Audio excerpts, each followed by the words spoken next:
Hey everybody, welcome to Bestie Book Reviews. I'm here with my bestie Mandy. And I'm here with my bestie Jessica. I don't know which way your hands will actually go when it starts, but I know. Anyhow, she's somewhere here. Somewhere. I'm here somewhere. So today's video is small town. We're gonna do small town romance recs.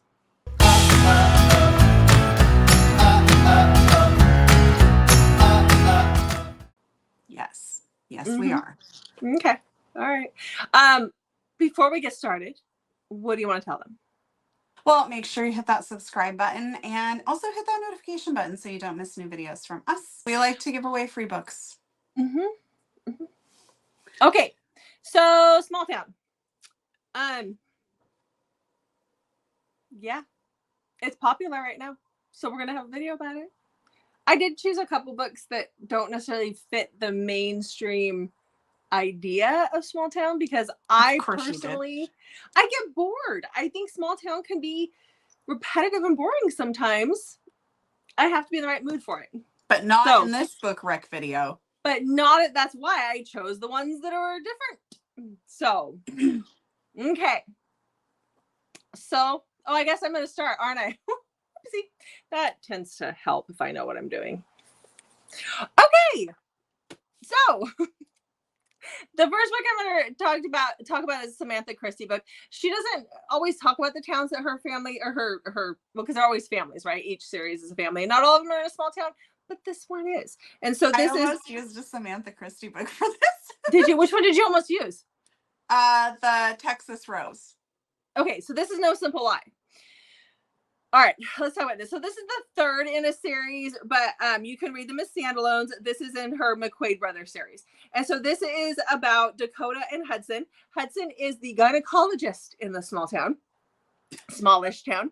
And he's kind of been through all the ladies. He's been through all the ladies and not in a medical way. He's a bachelor and he's been through them all. And so all the single ladies are a little mad because he kind of hits it and quits it kind of a thing. Like he just doesn't want a relationship.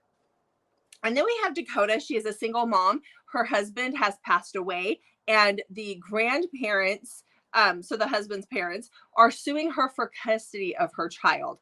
And they're at court and the child actually gets given to the grandparents. The grandparents are wealthy. She's not. There's other things involved in the situation. And she has a complete and total breakdown on the steps of the courthouse.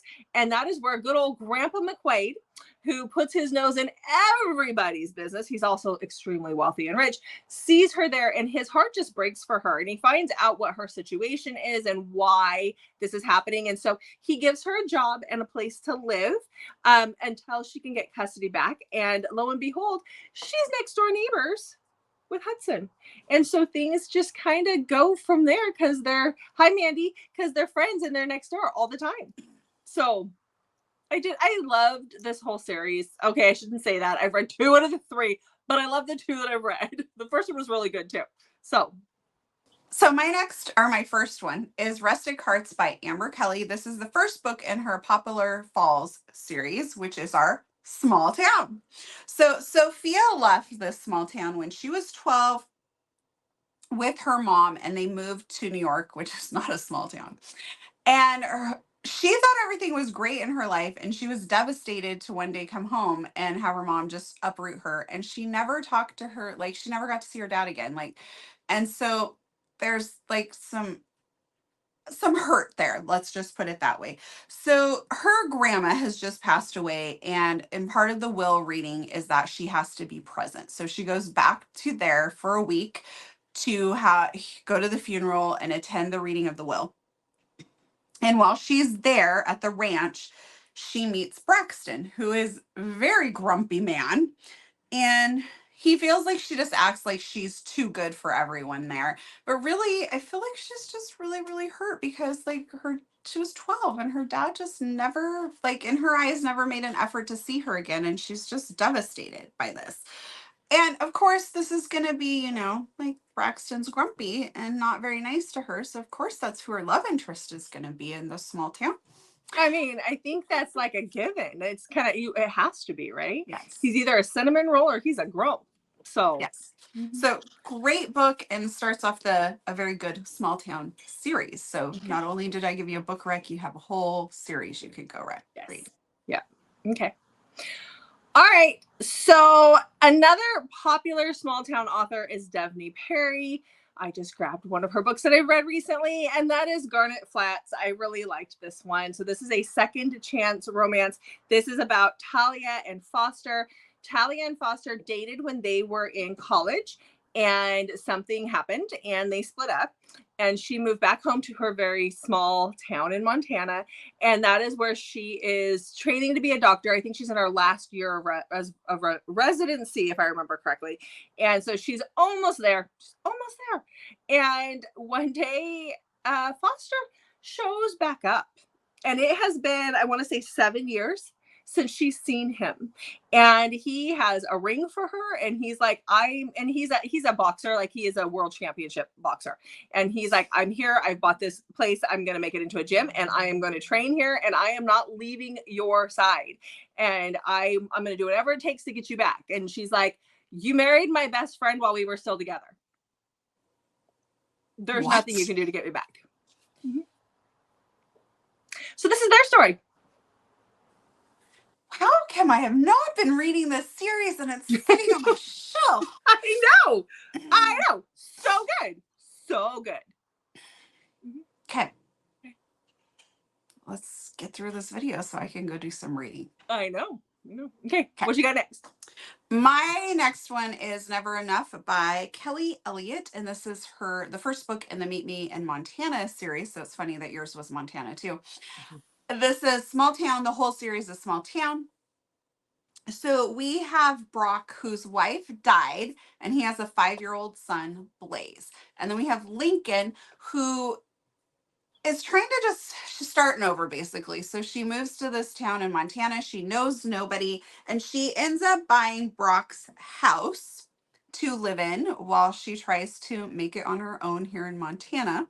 And then Brock is a bull rider. He has a lot of guilt. So he's very closed off, and just, he's that hero where you're like, oh, he just needs somebody to love him and unthaw his heart.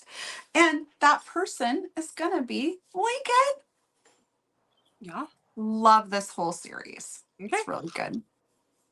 My hair, having longer hair, longer for me, has really been hard because there's hair that falls in places and I have it in my mouth. So, okay. All right. So my next small town rec is a one that I read this past week, and that was Morningwood by Heather M. Ordron. This takes place outside of New Orleans, but it's in a small town outside of New Orleans. So this is about Whit and Wyatt. So Whit and Wyatt had a one-night stand 2 years previously when Whit's best friend married Wyatt's cousin. Now they're in this small town. This is where Whit has grown up her whole life, Whitney. And her family is it's the Daggle family, and they run the mortuary or the funeral services in town. Like her dad embalms the bodies and picks them up. Her mom runs the behind the scenes, and she does like all the makeup and stuff. She also has a little girl, Miss Priscilla, they call her Miss Pris. And I think she's like 6, and she is she's quirky. She doesn't mind watching and helping Grandpa embalm bodies. But Whitney is very protective of her daughter. And so she doesn't date because she just doesn't want to introduce men to her daughter. And so they had this one night stand, and I don't want to actually, it wasn't really a one night stand. It was up against the garbage bin, up against the dumpster stand. And it was great. And then we fast forwarded now, it's 2 years later. She has hired people to finish the chapel. They had some renovations happening, and that didn't get done. The guys took her money and left. And Wyatt has just moved back to this small town that his family's a part of. And his cousin finagles it to where he's the one who comes in to do the renovations. And when he sees Whit, he's like, that's the one that got away, and I will do whatever it takes to get her. And her daughter is a part of that package deal. And he just loves that little girl, and the glass eyeballs that she likes to play with. They're all different colors, but they're from deceased people. So it's quite the thing. It is hilarious. I don't laugh a lot in books. That one I laugh about often. So it's good. Okay. All right. What's next for you? Okay. I I've been starting with the first of a book series, but now I'm going to give you the last in a book series, which is Fractured Sky by Catherine Cowles. It is book number 5 in her Tattered and Torn series. It is my favorite, though, so I'm going to use that one. But definitely read the whole series if you've not read it. So in this book, we definitely have small town. All of Catherine Cowles' books, I believe, take place in a small town. Just side note, do not fall in love in one of her small towns, though, because if you are falling in love, somebody's going to be after you. So we definitely have romantic suspense here. So this is Shiloh's book. We see a lot of Shiloh through the other 4 books. And she's pretty much kind of the catalyst to what has happened in this family because she was kidnapped when she was little and she was held.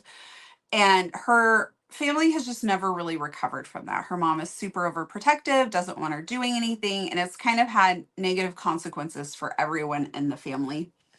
And so Shiloh just really just wants to be seen as her own person and not still this damaged, broken little girl, even though she is still damaged and broken in many ways. And Ramsey is kind of like the town outcast recluse. He got into some trouble and people just really have blamed him for stuff that maybe really wasn't his own fault. So he just sticks to himself. He runs a horse ranch. He takes in abused horses and things like that and trains them. And Shiloh loves horses. That's like her kind of her place is with horses. So she ends up becoming roommates with Ramsey. So we get forced proximity as well. Now, Ramsey is just very closed off. I don't think grumpy is even the right word to describe him. He's a recluse. He just doesn't really like people. And he has good reason for why he's very closed off. And Shiloh is going to start to break down some of his walls, and he is going to start to break down some of hers. But because we are in a Catherine Cowles book, somebody is not happy and somebody's coming for them. It's dangerous in her small towns. Very dangerous for small towns. I do have to say, we the grew up in a crime small rate is town. off the charts. I know. I was gonna say, we grew up in a small town. It's not that exciting, but in a Catherine Cowles book, you're not safe if you're falling in love. But yeah, really good story. All right, so this is where my recs are going to turn a little crazy. So just giving you guys that fair warning. So this is a small town, but there's some things that happen. So this is Moonshine Savage, and it is by Kate Raven. If you guys know anything about Kate Raven, you know that this is going to be interesting. So this is about Saoirse and Jake. Saoirse is on her way. She's driving cross country or through the state to go, I think it was like a girls' weekend or a bachelorette party. She was going somewhere when she starts to have car trouble. She's right outside a little tiny town. And so she limps along till she can get to this town, and she takes her car to the garage. And that is where she meets Jake. He is the mechanic in this town. And he fixes her car. In the meantime, these two hick boys show up, or 2 or 3 of them show up, and they're hitting on her, and she wants nothing to do with them. And so they take off after Jake runs them off. And then she gets in her car to go home. And she gets part of the way down the road, and these hick boys show up and they run her off the road. And instead of putting her back in her car and like sending her on her way, Jake keeps her. That's what he does. He keeps her. Little does she know she's in the middle of a little hick war here. And her Jake, who forces her to marry him, or they get married, they're together, he keeps her, is like the kingpin, and it's a thing. Like it combines mafia and small town. And I really loved it. It was awesome. It was captive plus small town. 99% of the time when people say small town romance, they think of more like of a sweet romance, but you turn small town romance dark. Yes, because I get bored with small town romances. I read them as palate cleansers once in a while. So, okay. So my next one is the one I didn't see coming by Piper Rain. This is part of the Plain Daisy Ranch series. So the whole series is small town. They can be read as standalones, but read the whole series. It's really good. They're on audio, which is also fantastic. And they're not super long ones either. So they're great. So this one is about Briar. Briar moves home. Nobody knows why she's moved back, but she has moved back and she's going to be staying in her sister's house. And unfortunately for her, the house sells very quickly. So basically, before she can even move in, she finds herself homeless and she ends up staying with Emmett. Now, she's known Emmett because she grew up in this small town as well. And Emmett's a little bit older than her, but Emmett has been kind of a player, but he's really like like okay with settling down. He just hasn't found that person yet. And so the two of them forced proximity, but everybody has kind of been like, Emmett, stay away from her. Emmett, don't mess with her, that sort of thing. But Emmett is really just a cinnamon roll hero and hiding. And something big is going on with Briar, and it's a huge spoiler, so I don't want to give it away. But Emmett really is gonna step up and really be there for Briar.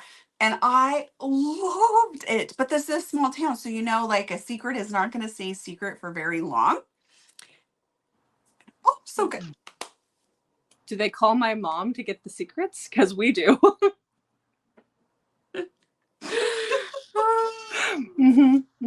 Okay. All right. So for my last book, this is a small town, but it is paranormal. And it's just fun. Are you ready? Yes. Honeysuckles happens in a small town, and we're going to talk about that. Okay. So this is paranormal. So Honeysuckles is about Demi and Creed. So Creed was kidnapped and taken to this facility, and he was experimented on with monster DNA, and that is outside of this really small town that Demi lives in.